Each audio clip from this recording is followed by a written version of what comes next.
So we're here in the Bronx outside of Alex's apartment, and we were coming up to go say hi. I kind of got the sense that we were in the right place when I saw this. We already said hi, but let's walk in. Hello. Hi. How are you? So that's our, we've already said hi before, don't worry. We're authentic here at TYT. I'm not going to say that we haven't come in here before, but we want to talk a little bit to Alex about, you know, where you're coming from, where you've been, where you grew up in the Bronx, in this area. Yeah, I grew up around this area. That's great. So can you talk a little bit about why you want to be in public service? Because I know that you worked as a Bernie community organizer, and we can see that from the sign out there. Yeah, no, totally. I grew up kind of between two worlds. I grew up half in the Bronx. My dad had a business here. I was born in this neighborhood. But then I also grew up half a little bit more upstate as well, because when I was a young kid, my mom saw the state of public schools in the Bronx, and we couldn't afford private school. We couldn't really afford tuition anywhere else. So my whole family had kind of chipped in for a tiny little house upstate, and I went to public school about 40 minutes north of here. So spending half of my time here with my family, where my dad kind of made a living and everything, and then spending half of my time more upstate, it really showed me how income inequality had an impact on children's lives and how the zip code that you're born in impacts your destiny. And so that was always something that I was aware of, but New York City politics is a crazy place to be, and I never really envisioned myself there. Yeah. But you know, in 2016, I helped organize for the Bernie Sanders campaign, and after that, I went to Flint and I spent time in Standing Rock, and I really felt like we are at a point in our democracy where we need to be firing on all cylinders, and we need to be challenging the establishment everywhere that it is, and this is my place in that broader revolution. So can you tell me a little bit about the neighborhood here? Yeah, so this specific neighborhood's called Parkchester. It's actually a really historic neighborhood in the Bronx, and it's traditionally been just a first-generation community. So back in the day, there were a lot of Irish working-class families that moved in. They really built their families here, and then that became a very strong Puerto Rican community, and now we have very strong Bangladeshi first-generation families here, and it's one of the few places in New York where you can actually own your apartment instead of renting it. And so most other places you have to like buy your entire building to own where you live. Yeah. So that's what makes this such a strong engine for growth for working class communities. And so families come here, kids can go to school here, it's very family oriented, and it's really one of like the rare places in New York, one of the rare pockets where you can do that. There are a couple of other neighborhoods in the district actually, in Jackson Heights, Woodside, Sunnyside, where you can do that as well. Which is also in your district too. Which is also in my district, yeah. And yeah. I mean, home ownership, I'm constantly being told, is the cornerstone of financial success for a family. Yet, especially in New York, it's becoming even like almost impossible. I don't know how you can't be a millionaire and own almost in any area in New York, Queens, you know, the Bronx even included. It's just unbelievable. Absolutely. The inventory of livable space that in New York City is shrinking, but the ironic part about it is that in New York City, these luxury real estate developers, they're lobbying our local politicians, everyone from Congress down to city council, to rezone neighborhoods. And so we have these like really big, luxury buildings that are going up all over the city. They're going up in Long Island City, they're going up in Manhattan, but they're empty. Right. I think there was a report this week that showed about over 270,000 units are vacant in these luxury buildings that are going up.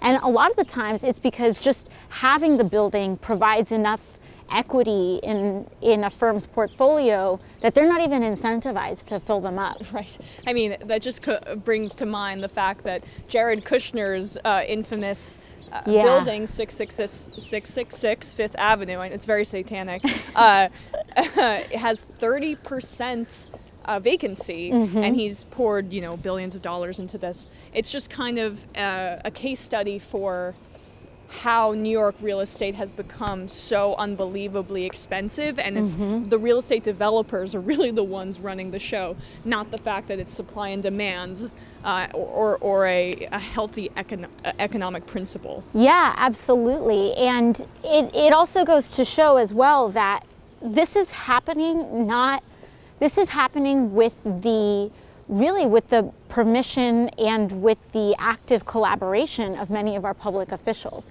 And that's the thing that people don't understand. It's not just permission, I'm sorry, but the lobbying and the donations. Exactly. Yeah. That's exactly, people think that the soaring cost of living in New York City, in Denver, in San Francisco, that it's happening just by accident, or it's happening as an accident of the free market. But really, these corporations are providing huge campaign contributions to city council folk, to our local congressmen, to take over these political machines to rezone New York City into a place that's virtually unlivable financially. So this is a bit of a off topic, but I just think it's also another example of lobbying in the city.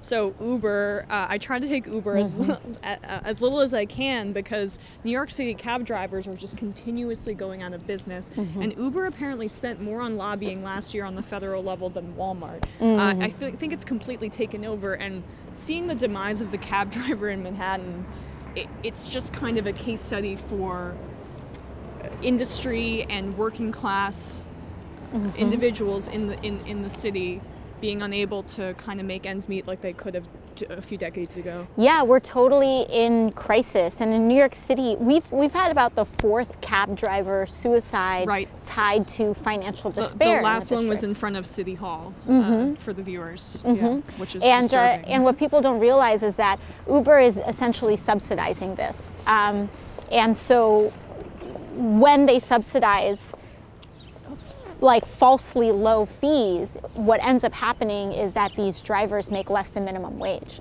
And the drivers who actually, the other yellow cab drivers that work unionized labor, sure, the fares are higher, but the fares are actually reflective of the cost of a ride. Whereas when Uber takes in all this private equity, they're subsidizing, and the fares aren't actually low, it's just that Uber is paying for half your fare. We had this total farce of a bank lobbyist bill that got passed with the help of 16 Senate Democrats? It was 16 and Angus King, who caucuses with the Democrats. Absolutely. And so you have Heidi Heitkamp and you have all these folks saying, oh yeah, this legislation is to help small community banks. And it's a farce. It's a lie. I mean, really what we're talking about with these banks, this was a giveaway to huge banks, and they had the audacity to call them medium size just because they're not in the top 4 or 5.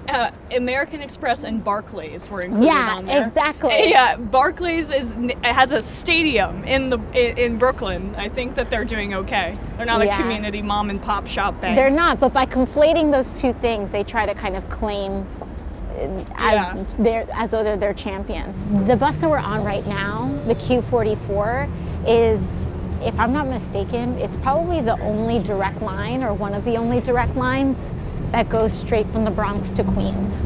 The subway, everything else, you have to go all the way into Manhattan and all the way out. So this would either be an hour subway ride to get from Queens, or it takes 15 minutes by a bus. But the thing is that the bus is the only way you can really get directly from one borough to the other. So it's just like really emblematic of the community overall. You have to navigate it by bus. When people think of New York City public transit, they think of the subway. But for outer boroughs tend to be heavier bus users, because the subway is really kind of designed with Manhattan as the hub. So the subway line that was just built is the Q that goes to the Upper East Side. It's pretty emblematic of the inequities in New York City, that's the line and the area that got priority with the subway system. Yeah, and that's where we choose to expand, and that's where we choose to invest in our public transit systems. But it's a surprise to no one here in New York City that we have a crisis. We have an infrastructure crisis, we have a subway crisis, because our government, really our governor, isn't investing in the infrastructure that we need down here in the city. So speaking of the governor, he has a primary challenger, obviously more progressive. Very interesting case because she has amazing rhetoric. When I listen to her, I agree with everything. You know, she's for single payer, she's for anti-corruption, etc. But I was wondering where you stand on that issue because it's heating up. Your primary will coincide the same day as Cynthia Nixon versus Cuomo. Yeah, well, I think one of the big things that we have to face as New Yorkers is, especially as New York City residents, is that I think that a lot of our voting issues sometimes is less about the stances and it's more about the execution. And I think we really need to have a real conversation about corruption in the city. We need to have a conversation about corruption in the state because everyone runs as a Democrat, but except for, you know, some other communities. But in New York City, almost everyone runs as a Democrat. But there is so much corruption that we tolerate just because a person puts a D in front of their name. Right. And it's of my opinion that we need to hold our elected officials more accountable for what's going on. I am personally, as a voter, I'm profoundly disappointed in the governor's inaction on the IDC, on the governor's inaction on single payer, on what's been going on with our subway system. Or his corruption investigation, or his chief aide, for people that don't know, was just convicted on corruption charges. And I think it's a really big issue in this state, and it's a really big issue in this city. And I think we deserve to have a referendum on that. I really do, because it's one thing to talk the talk, but a lot of people aren't walking the walk.